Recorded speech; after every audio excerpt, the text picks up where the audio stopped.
don't know where it goes. I'm on a road. Follow your heart. It won't let you down. Follow your heart. Take the steps beyond your way. Take the steps. When you have a dream, you gotta start. It's the only way. If you're gonna shine, and you're gonna shine, shine, shine. You're gonna shine. All right, shining on the ranch. Welcome to the ranch. We are on a quest for the best in indie Americana music, and we go around the globe to do it, and we are in for a real treat tonight. But I have to thank my sponsors, Blast Music 24/7, really great to indie artists, your place to put up music and showcase you in the best light. So Blast Music 24/7, check out To The Max Advertising for all your promotional needs. Great banner behind me. We are across 7 platforms tonight and Roku. And of course, I can't forget my friends in France, My Indie Radio. So really thanks for listening, you guys. Tonight, we're in a treat because we're going back to Canada. We're going all the way to the West Coast. And I really feel honored that he's taking time to meet with us tonight because it is Canada Thanksgiving. But he's celebrating 50 years of songwriting. So everyone welcome Bruce Coughlin. Woo! Hello, Randie. Hello. So great. Happy Thanksgiving. Yes, happy Thanksgiving to you. Now, I know you toured all over the United States. You're no stranger to us here in the States. Is your Thanksgiving very similar to ours? Yeah, it's basically you get together, you eat turkey for about 3 or 4 days. Turkey soup, turkey sandwiches, turkey and dumplings. Turkey omelets. Oh, yeah, it's all turkey fest, basically. Yeah, turkey's going to show up in everything for days. That's right. Until it becomes caustic after about 5 or 6 days. I know. I actually have a freezer saver. I'm one of those people that will, actually freeze it like 6 months from now and go, oh, I guess I could have a turkey sandwich, and with some cranberries. There we go. It is probably the only time I eat turkey all year, though. Yeah, that and Christmas for me. Sometimes Christmas we have turkey. Depends whose house we go to. Sometimes it'll be a ham. So. It depends what's on sale at the grocery store. Yeah, sometimes I don't know if they do this in Canada, but some stores, if you buy enough food or whatever, they'll give you a free ham or turkey. Yeah. So you guys well, they have or special day of the week. Hey, come today, and turkeys are $10, and you end up with like a 50-pound bird. Who knows how has been there since the Ice Age. I know. Things go a long way, but an excuse to overeat. There you go. So, do you have a household of friends now, or people now, or no? Pretty quiet on the home front.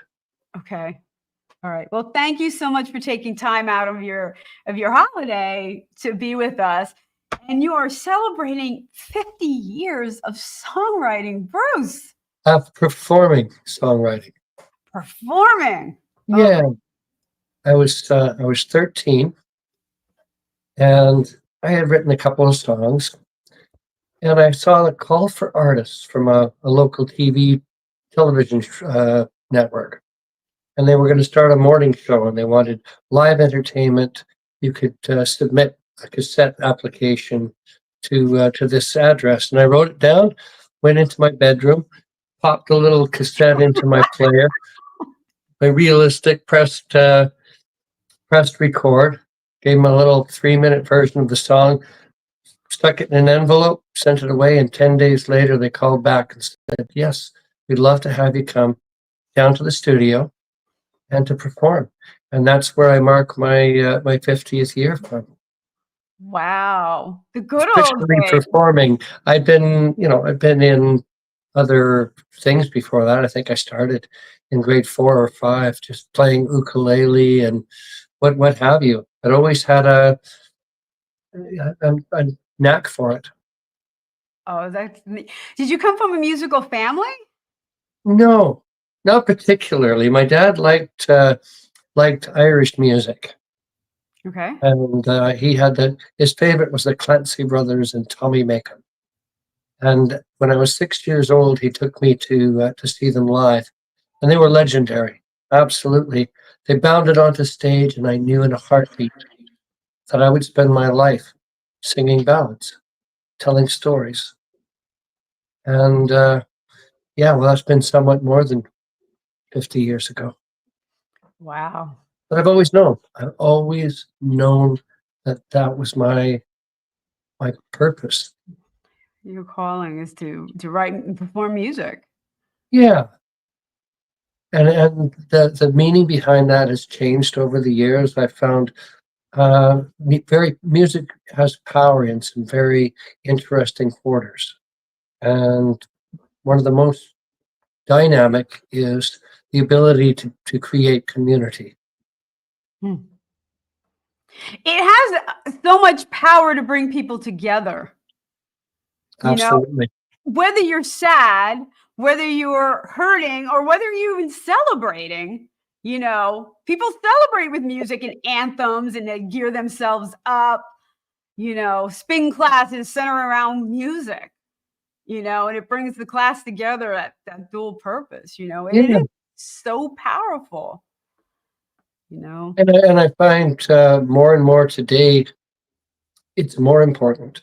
And unfortunately, I don't feel like it's the music is as popular music just doesn't seem to contain that humanity.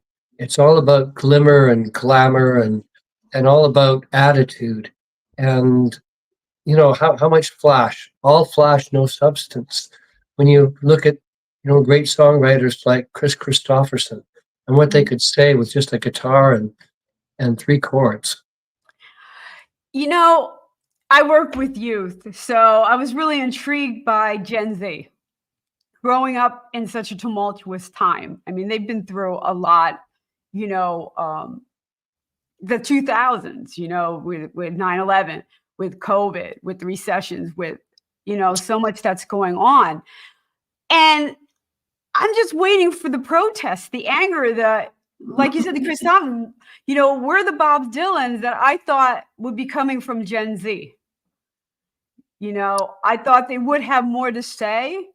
I mean, they're all Yeah, pissed off at adults and all angry, but I think you're right. It's today's pop music is so kind of static, one note, and there's some stuff out there that I really like.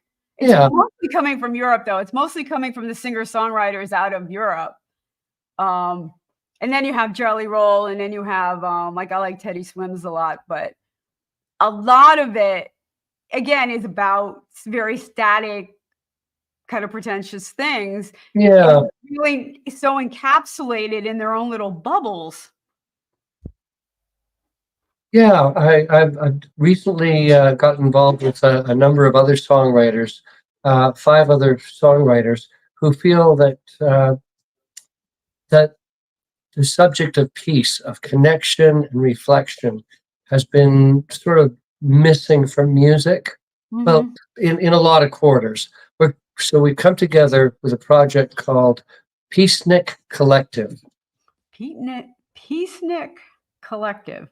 Yes, we're kind of new, but most of it is original music that reflects and connects. And we're getting together. I think our next concert's going to be on December 8th. It'll be our second John Lennon Memorial concert for Season for Peace. And whether that's inward peace, because we all need that, whether it's outward peace, peace around the world, peace in your heart, just that feeling of community. We want people to come together Mhm. And, regardless of race, religion, anything, we're more the same than we are different. Right. And we need, today more than anything else, we need to recognize that and to act with humanity, to just be kind. To just be kind. And it doesn't mean that I agree with everything you say or do, No, but there should be a common humanity and a common respect that is granted. And that's gone, you know. it's gone in so many places in the world, where power just takes on this ugly, this whole ugly face. And yeah, you can get angry about it, or you can, as a musician, I want I'd rather pull people together than to shake my fist musically. Right. Right. And there are ways to do that. I mean, there are some songs that are going to definitely take a hard stand Yeah, and unite people that believe what they believe in, you know. Um, but it's a unifying force, yeah, you know. Um, and I guess in a way, the younger generation, they are uniting under, the angst of growing up, breakups, and there's some empowerment there. yeah. Um, I guess coming of age in the 70s for me was, I was a long-haired hippie kid. I was busking on street corners and sleeping on the beach in my teens, and I was a folkie. right.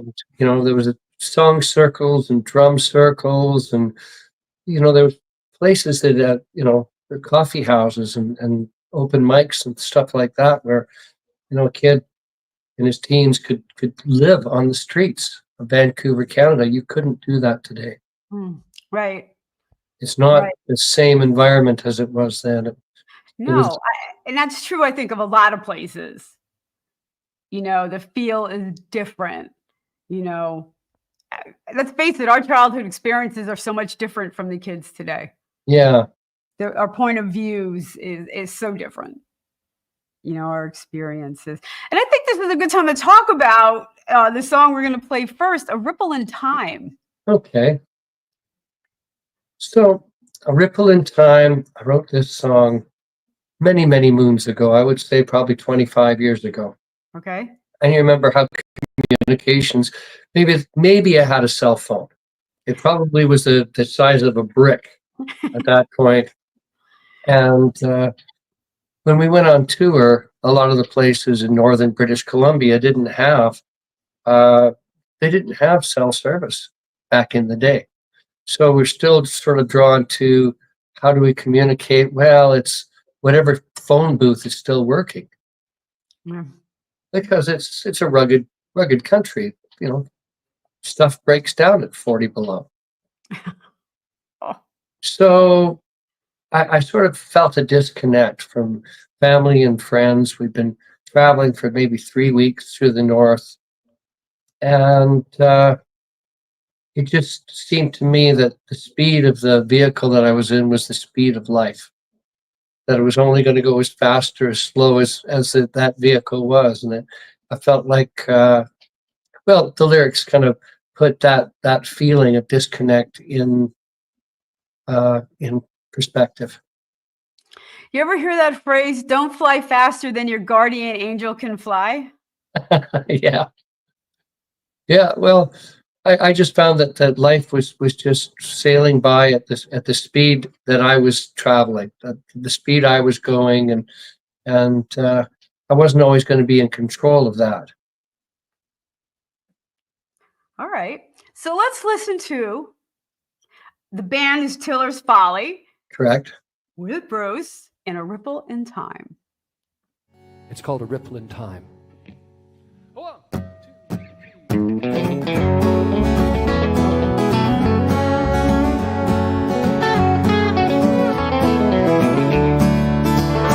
On the sun, warm rocks by the river, with the heat of day pounding in my shoes, I lay down on the shore my heart-stricken sword, shake off the vagabond blues.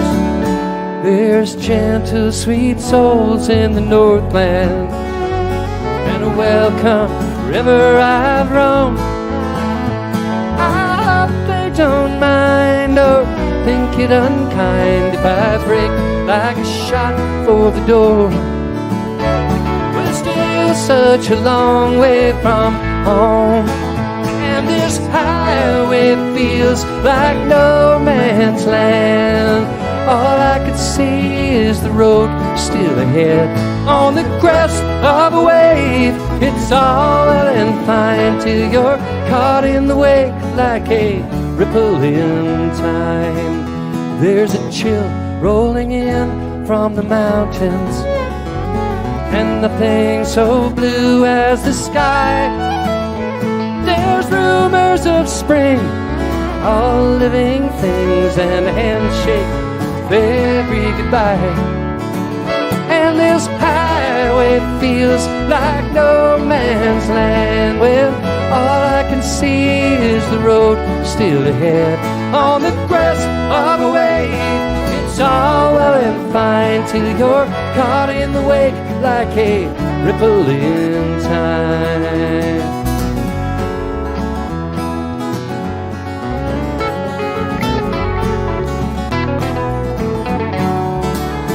And it feels like a year since I've held you. The telephone only reaches halfway. I guess these are the dues, doing as you choose. Well, you still get the blues, that's the thing.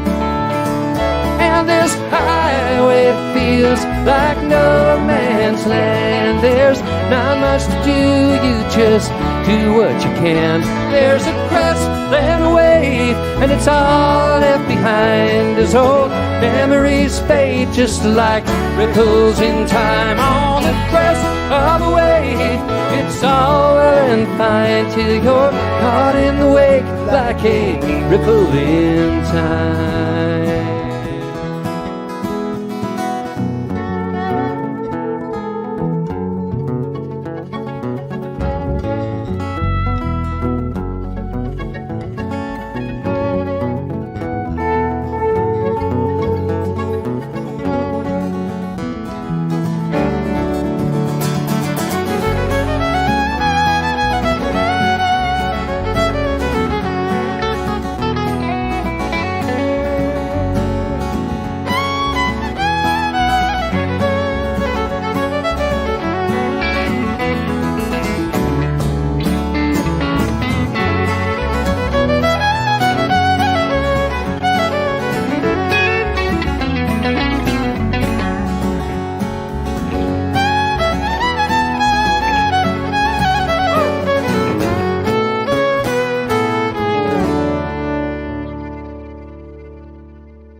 Okay, we are back on the ranch. We are brought to you by Blast Music 24/7, a great stop for indie artists. We also go all the way out to France with Indie Music Radio. So thanks for listening, everyone. And we do have some live listeners. We'd love to hear where you're coming from. We can see your responses.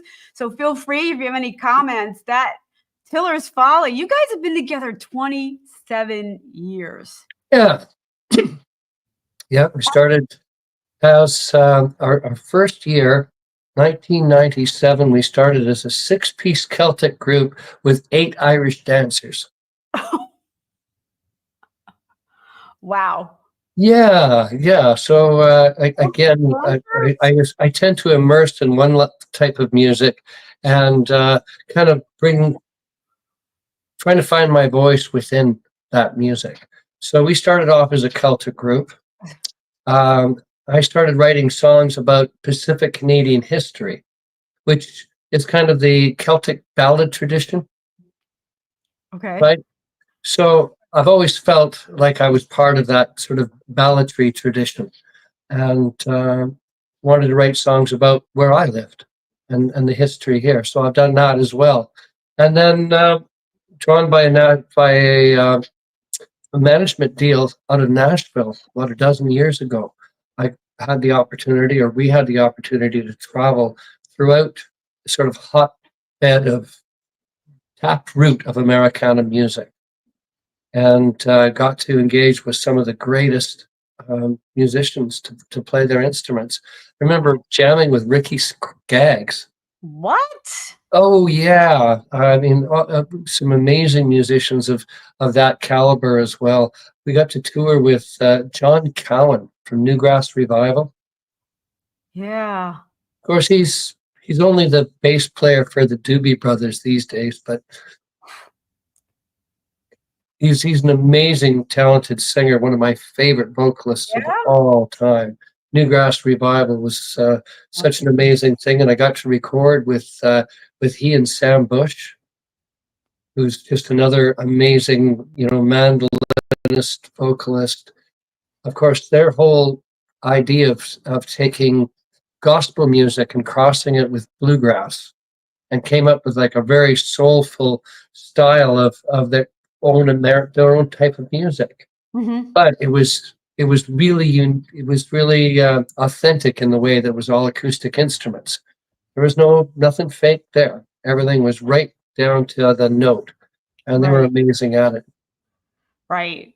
Always an Right. inspiration. I mean, they're session musicians, that's a different type of animal. Yeah, It's like they don't think like even regular musicians. They're just minds are always going, yeah. I admire that greatly, that ability. Oh yeah, and I have had the good opportunity to work with some of the world's finest musicians and songwriters. Oh, what an amazing journey you've been on, Bruce. Yeah. It started with as a 14-year-old of just putting a guitar on my shoulder, and off I went. I left my parents' house and decided I'd strike it out as a ballad singer. At Your 14. parents didn't say anything. They were like, "All right, Bruce, have at it." Well, I quit school. My music teacher didn't think I had any musical aptitude, and he told me as much. Are you serious? So I quit school about 3-4 months into grade 8. And my dad was, he was supportive enough to a degree. He said, well, house rules are this. You either have a job, you go to school, or there's the door.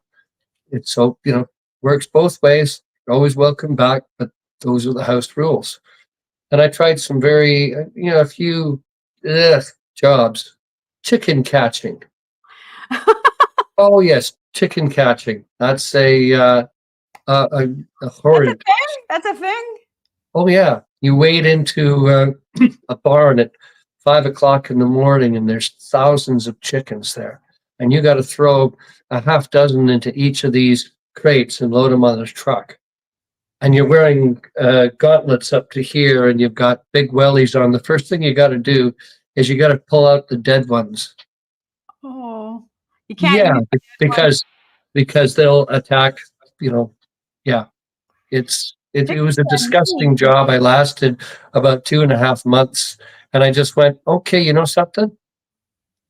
If that's the door, I picked up my guitar and I took it. Yeah. But it was a different time. The city of Vancouver was a much kinder place. The mid-70s were still peace, love, and tie-dye.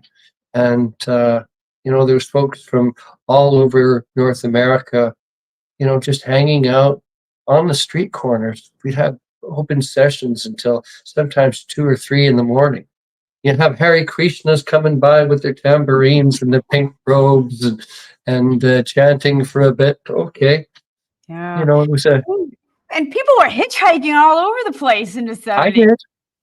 Oh, yeah. You wanted to get somewhere. Jewel hitchhiked from, where she was in Alaska all the way down, where'd she go? For spring break. Yeah, no, it was a different time. And of course, being a fellow with a guitar, people would pick you up just to hear a song. Yeah. Yeah, what do you play? Nowadays, not recommended. No, it was a kinder time. And The music that influenced me in the 70s was, a lot of it was very late 60s, early 70s, had a social message to it. Come on, people now, smile on your brother. Right. Right? Like, we out of the protest of the 60s. Yeah. Now, rolled into the 70s, where we were trying to bring people together and pull ourselves together. Yeah. Always thought John Lennon was an amazing fella in his day, because he was a messenger. He always had a word about peace, about tolerance, about social. He always took the high road, and he never put on airs. Right? It was always about, yeah, I'm no better than you are. Yeah. I don't see a lot of that happening these days. I don't. I see a lot of talent. And I know a lot of the indie artists have become a lot more supportive of each other. It's become a nice community. You find them with ICE. We're both in ICE, in the International Singer-Songwriters Association. But I think we have a long way to go. Yeah. I hope we get there. Well, what I found is it's almost a generational thing. I don't think, I don't find that the kids today really get the essence of music. They're staring at that. Music is the audio portion of TikTok. It's content. I don't think that they're getting the same. We used to wait for the newest Moody Blues album, so we could sit there with the headphones on and just get absolutely lost. Oh, Pink Floyd's got a new album. Wow. Or, whether it was Willie Nelson, or whether there were so many different coming up through a time when music really had a renaissance. I mean, we went from, 3-chord rock and roll from the 60s or the 50s.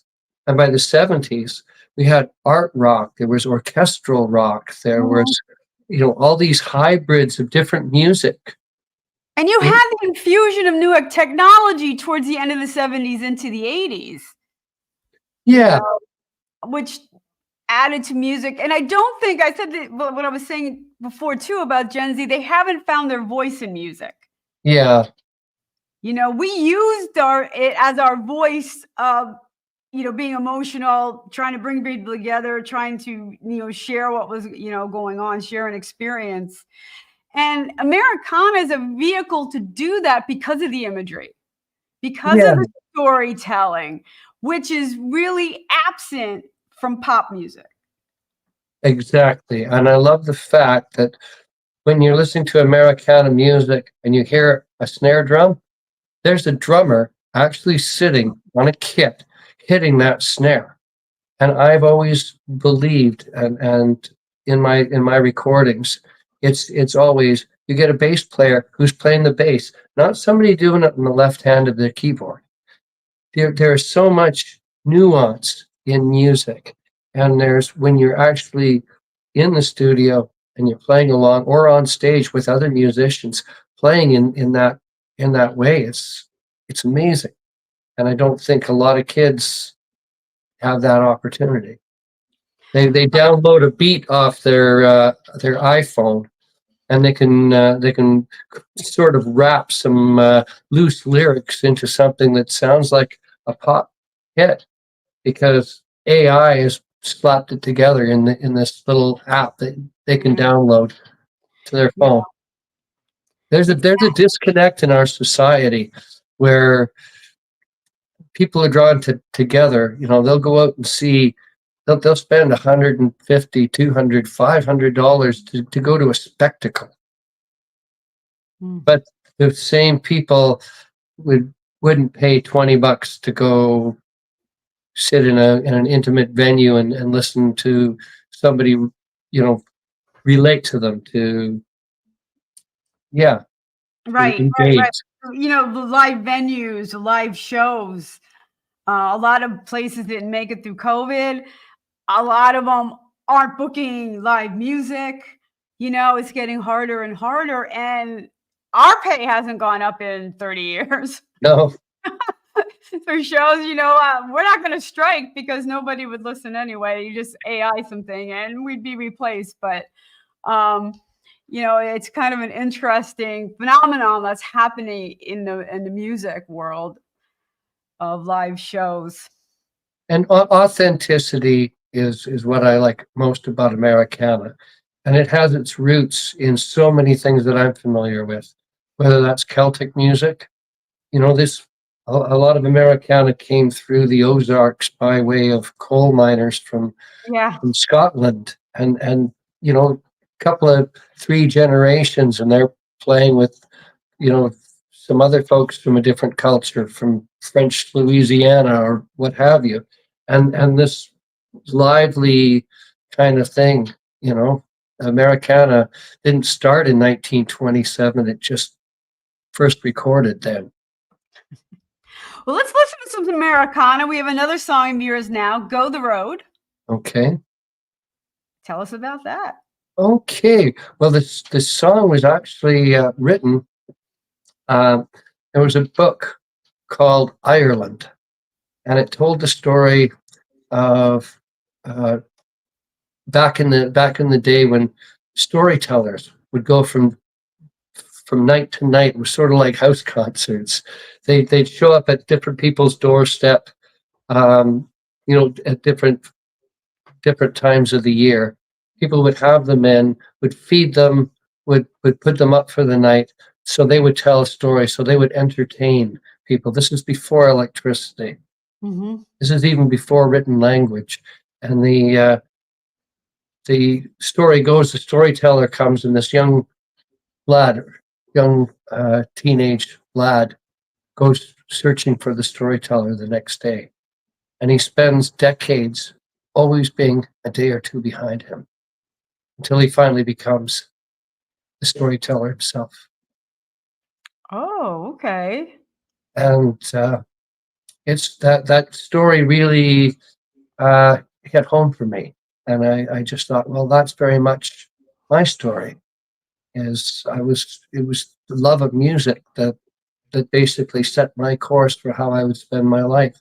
It's been an adventure. It's been an absolute adventure. I've met so many wonderful people. I've engaged with so many amazing musicians. So that's the story behind Go the Road. All right, let's hear Go the Road.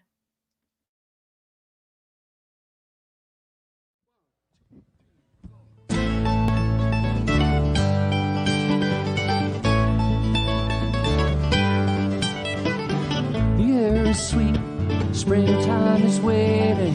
Your eye is drawn where the road stretches far. All of your life you've been searching for something you couldn't find in your own backyard.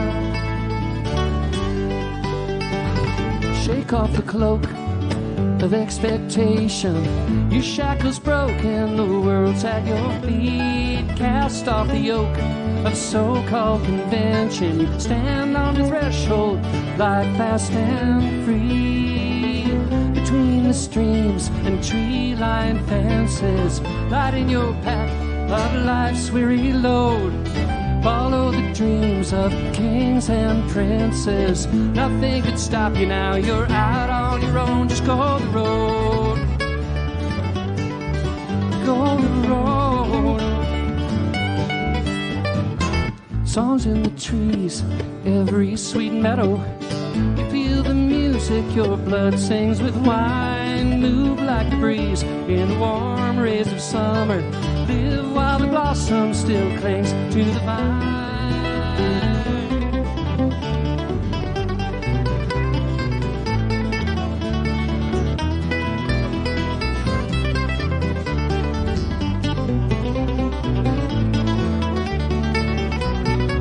Just go the road. The air turns chill with winter's coming. You tramp the long acre, your bones stiff and cold. These last bitter dregs they call home to haunt you. All pay a piper when the last bell is tolled.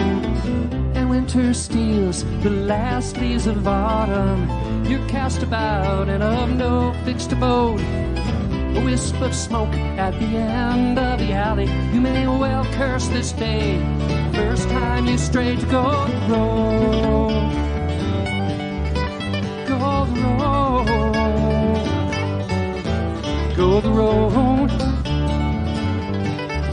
Go the road. Farewell to you, you boys of pleasure. To sad adieu, you last rolling stone. You tramps and tinkers, you gypsy rovers. Your traveling days will soon be gone. Soon be gone. Soon be gone.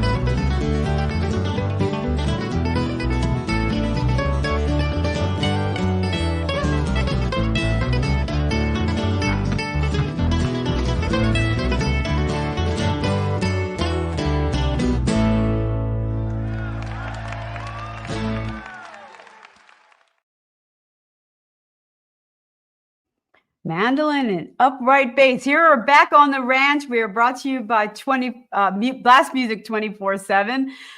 Anyone, if any indie artists are watching, I know we have some people watching tonight. I'd love for you to chime in. If you're an indie artist and want to be on the ranch, just check out my website, randieoneal.com/shows. Fill out the form and we can get you on the ranch.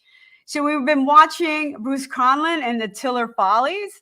Now, you were playing with a mandolin and an upright bass. Yeah. Well, that was our touring sort of in the South, bluegrass venues, that kind of thing. So that seemed the right thing to do at the time. Oh, played really well. What fun. And Nolan Murray, the Fiddlin' Fury, is one of the greatest Americana fiddlers of all time. And he also does a pretty good job on the mandolin. Ah, okay. I didn't recognize him from the other video.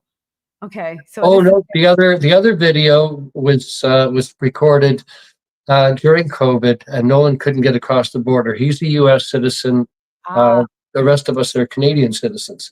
He only lives like 3 or 4 miles below the border, so we're practically neighbors. However. Right. That line.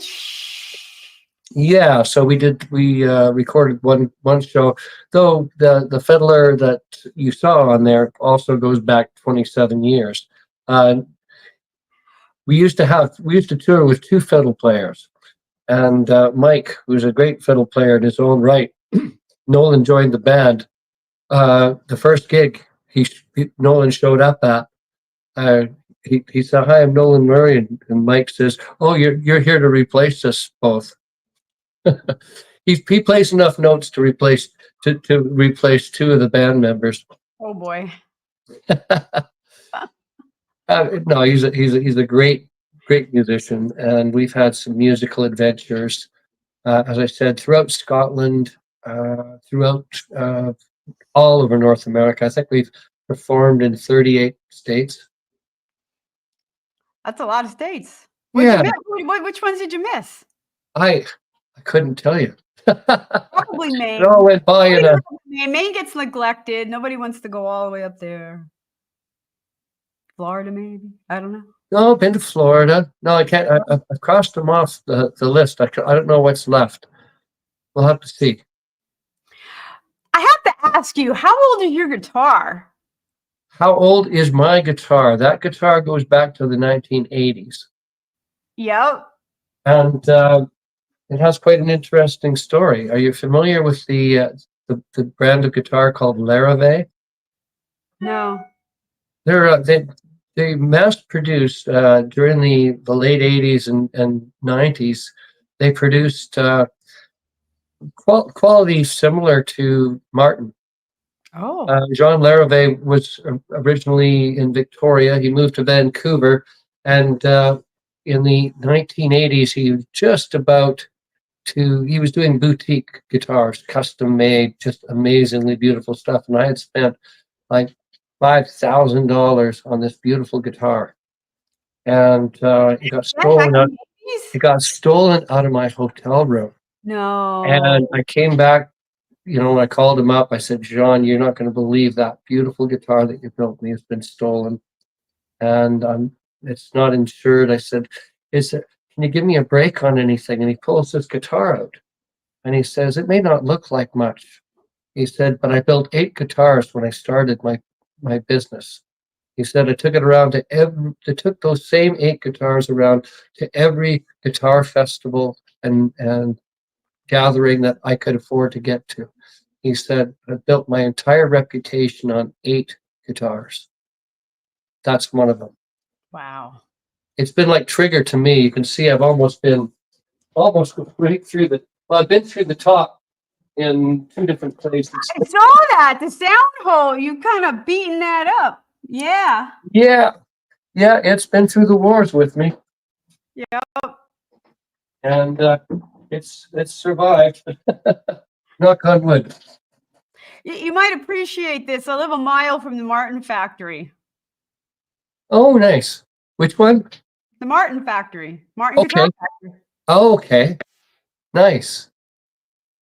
Yep. I Yeah. had an uncle that used to work there. Oh, cool. The mandolin that Nolan was playing on there is a Weber, and that's built in the old Gibson factory up in, I think, Montana. Montana. Yeah, it's a fine instrument. Yeah. Well, that one here, my go-to, my rain song's actually carbon fiber. Oh, wow. And it used to be made right in Washington, I believe. Ah. And they just closed Oh. making them up. But it's a really sweet guitar. Yeah, it's amazing what they can do. Fiber Yeah. optic. I have a guitar that has special bracing in it that is carbon fiber. Oh, And okay. it is the most amazing sounding guitar, and I keep it in a open tuning in DADCAD for playing Celtic music. What kind of guitar is that? It was custom made by a fellow named Lorne Schulte from Battleground, Washington. That's interesting. Because with the carbon fiber, you go through different elements, hot, cold, and they stay the course. You're not always tuning and things like that. Yeah. Well, this it just incorporates it into the bracing system so that it takes the pressure off the top and allows the top of the wood. It's amazing, ultra fine grain, straight grain wood, and Right. yeah, it's an amazing guitar. Sweet. That's sweet. Your custom guitars. All right, we have another song coming up, "A River So Wide." Okay. Yeah. Well, "A River So Wide" is written from a perspective is, now how would I put it? Okay. You're always the villain in somebody else's story, Okay. right? Right. Okay. And I found myself in that position where people who I thought should have known me better, to have thought, were so prepared to believe the worst about me. Oh. And so this is "A River So Wide." Basically, it's an artistic expression to those people that I thought should have known better. All right. So have a listen. The people in France can't see that gesturing, so the people that just are streaming this and aren't seeing that in video, there's some hurt feelings with this song. Well, it's about karma, Aha! All right. and I hope, I hope my karma runs over their dogma. All right, we have to hear this. "A River So Wide."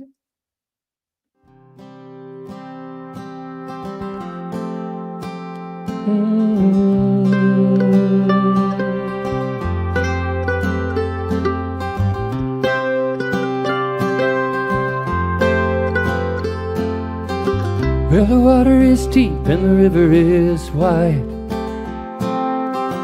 Never seen it boil and churn till I was sweat deep inside. What you gonna do when it all sinks in? There's no one there to throw you a line, and now it's sink or swim in a river so wide.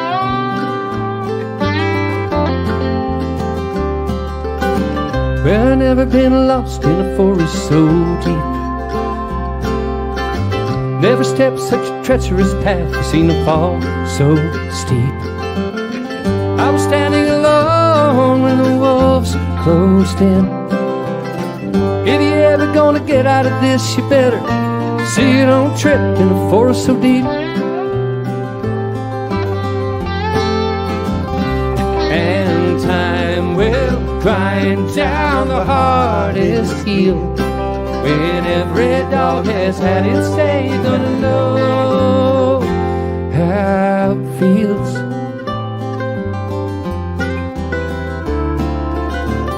Never once dreamed there would come a day when the people I called my friends could just turn and walk away. You could go on believing the worst, but then it's all you'll see. You can spread your rumors around and point your fat finger at me. You know it's alright. I'm staring at a clear blue sky.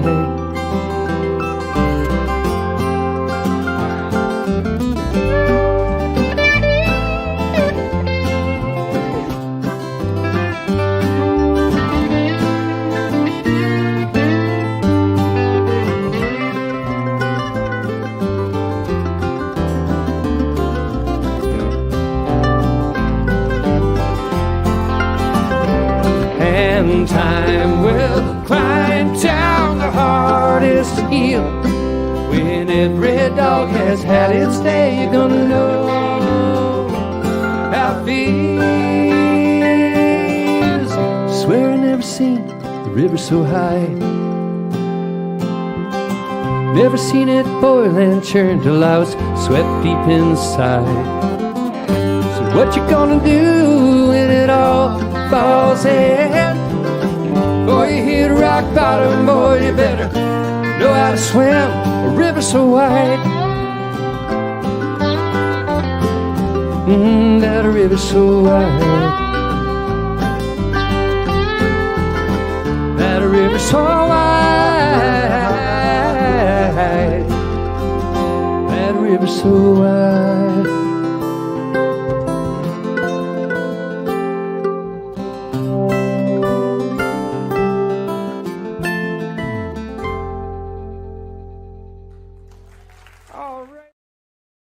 Oh, yeah.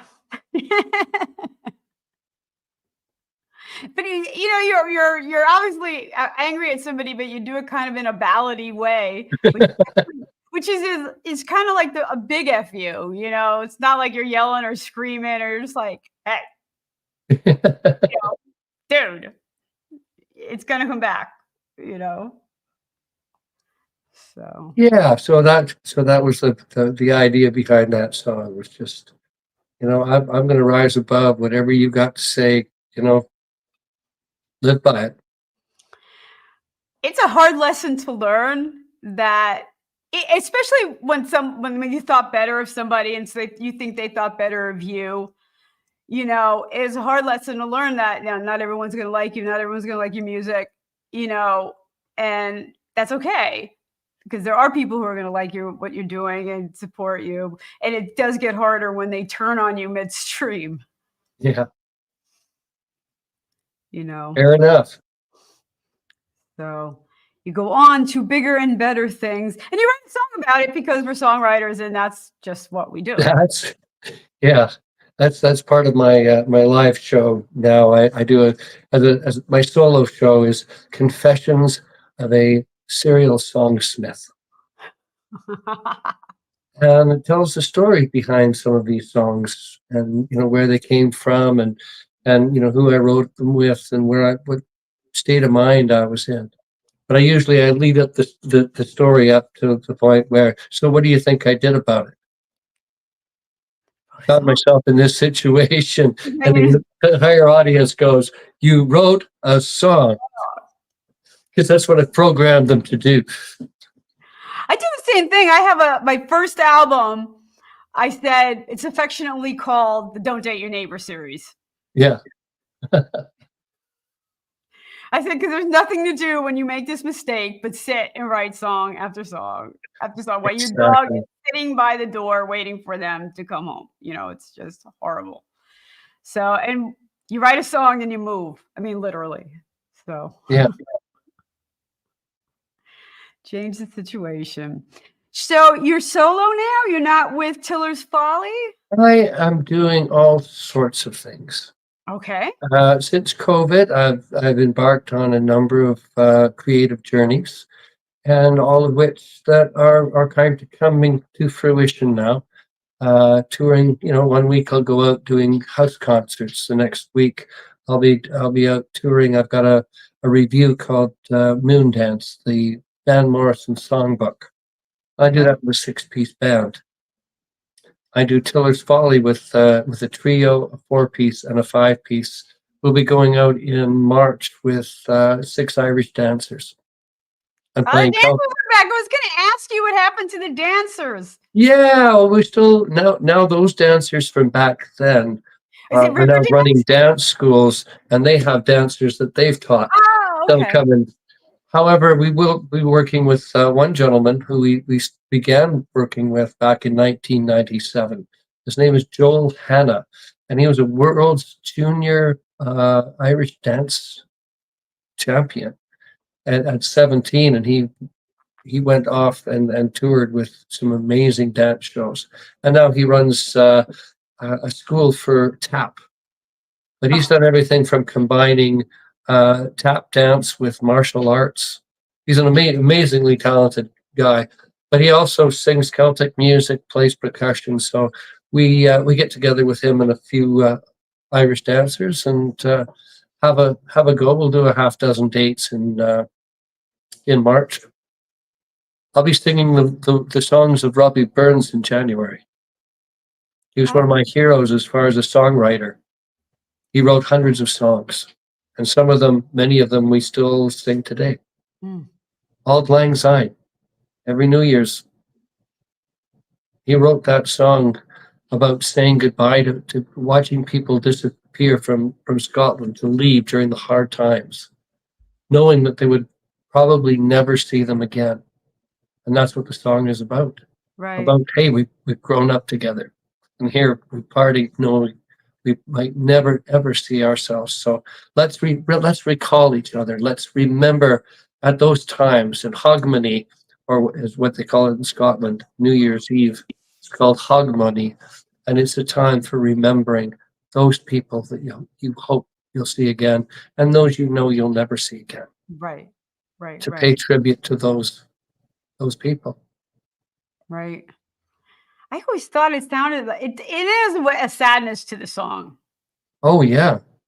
Isn't it? We twa have paddled in the burn. We two have played in the stream from morning sun till dine, from morning till night. Now oceans broad between us roar, since auld lang syne in days long past. Yeah. Oh, there's a certain hauntingness to a lot of the Scottish vernacular balladry. I'm a huge fan. And not only do I do a tribute to Robbie Burns, but I've toured Scotland 13 times, playing with traditional music and sharing my stories of the Scots in Canada and their history here. I know there's always an angst to Scottish music, and I think it's because their weather is so overcast, like all the time. Well, it's much like where I live. It's not so much the music is angry, but those dancing, when you see them, the girls, the girls are angry Scottish dancing. Yes, you don't want to mess with them. No, they're hard enough to understand. And I watch a lot of British television. When the Scots are talking, I have to really pay attention and put the subtext on. I knew how it was the first time I went there. I was wondering why everything was about chickens. Because because people would say chicken at the end of every line. They say, I was down at the pub with Jerry, chicken. Aye, his wife's out of town, chicken. Chicken with, do you understand? It's like saying, huh? Or, Yeah. But to the untrained ears, chicken. What the heck is their obsession with foul? It was just a foul language. And it does have, compared to because Britain has a lot of different accents depending where they are. And it's different in South Africa and New Zealand, and they have different types of British accents. But there's something a drawl about the Scottish, a heaviness about when they talk that just. Yeah. Well, they do have a language that precedes modern English. It's called Doric. And a lot of the words are the same. That's doing another Dollocky. There's neither clock nor watch, but sun up till dine, it's yoke. I sub ruffled my pooches and counted my pools as he's been biting my back. Bitten my bob? What's that? Come again? You've bitten my bob? It's who's been biting my bap? A bap is a bun, is a biscuit. And the poem itself is a Doric poem about taxation. From sun up till dine, it's yoke. From the time I get up to bedtime, I work. And at the end of the day, when I ruffle my pooches, when I ruffled my pockets and counted my bools, counted my coins, says I, who's been biting my bap? Biting my ball. Who gets their share? Yeah. It's an interesting language, an interesting vocabulary, and quite an amazing music. I just fell in love. I'm actually I'm transcultural. I'm a Canadian of Irish descent, but I identify as Scottish. Okay, self-imposed Scottish. That's right. I identify as Scottish. I like the whiskey a lot better, and I love the fiddle music. So. That's good stuff. All right, we have just a couple of them, and another minute to go. You have a lot of yeah, that went fast. Well, what do you want? What would you like to know about me? But enough about me.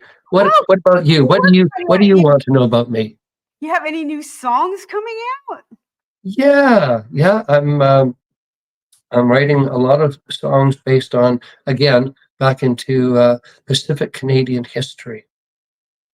Trying to preserve our culture in song by telling stories and then putting them in perspective. I have invented a media form called the Songumentary, which is a short documentary that introduces a music video. And you can find one at on YouTube on my channel called A Simply Extraordinary Life. It's the first of my songumentaries of my Stirring Up Ghosts, Songs and Stories of Pacific Canada. Well, you know what? We're going to have you back on the show when you have some of those out. Love to have We'll have to do that. We'll have to do that. Maybe we won't be strangers. Definitely not. Definitely not. Well, you guys have been tuning in on The Ranch. We are here every Monday night, produced by Blast Music 24/7. If you want to be on the show, it's randieoneal.com/shows. Thank you for listening. Indie Music Radio, and we will catch you next week. Thank you so much, Randie. Thank you. Good night. Night.